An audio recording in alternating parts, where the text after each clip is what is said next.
পেকুয়ার ভাইয়েরা, এটা তো আমার ওয়ার্ম আপ প্রোগ্রাম।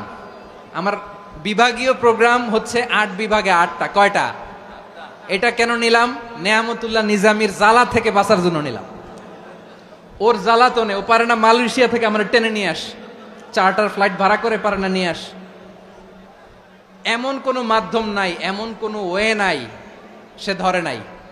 আর তার কাছে আমার কাছে তার দাবিও আছে, কারণ এর আগে 2-3 বার আসার কথা ছিল, কয়েকবার এসে এসে ফিরে গেছি, অনুমতি হয় নাই।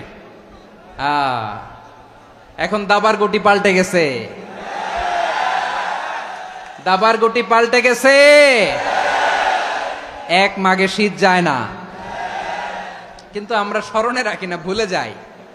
এটাই বড় আফসোস প্রিয় ভাইরা। তো এটা ওয়ার্ম আপ প্রোগ্রাম, এটা ওয়ার্ম আপ উদ্বোধনী প্রোগ্রাম, বিভাগীয় প্রোগ্রাম আমার জানুয়ারি থেকে শুরু।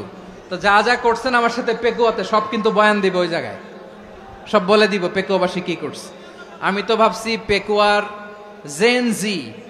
জেনারেশন জি আমাকে এমন ভাবে রিসিভ করবে, আমার কোনো ব্যাগ পেতে হবে না, কষ্ট পেতে হবে না। আমাকে স্মার্টলি তারা স্টেজে রিসিভ করবে, স্মার্টলি তারা সেফ এন্ট্রি সেফ এক্সিট দিবে। তো বাস্তবে তো উল্টা, একেবারে উল্টা।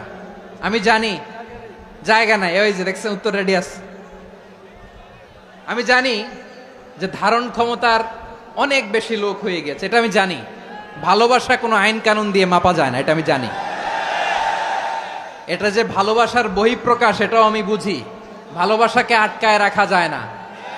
এটা যে ভালোবাসার অগ্নি স্ফুলিঙ্গ, এটারে কোনো কিছু দিয়ে দামায় রাখা যাবে না, এটা আমি টের পাই। এজন্যই মনকে বুঝতে যেটা ভালোবাসা।